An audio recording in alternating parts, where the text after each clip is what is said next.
Ciao papà, eccoci qui, a raccogliere l'amore, la fiducia e la stima di tutte le persone che ti hanno amato. Sapevo che eri una persona apprezzata, ma oggi lo tocco con mano.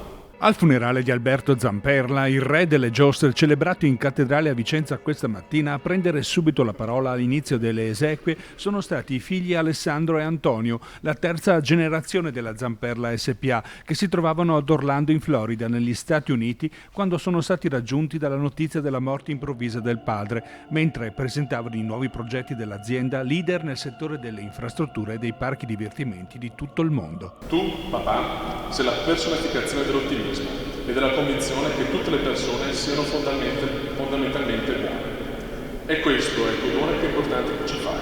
Alberto Zamperla era nato 71 anni fa a Pieve di Soligo in provincia di Treviso. Nel 1994 divenne presidente della società fondata dal padre Antonio nel 63, trasformando l'attività degli spettacoli viaggianti in un'azienda internazionale specializzata in strutture per parchi di intrattenimento.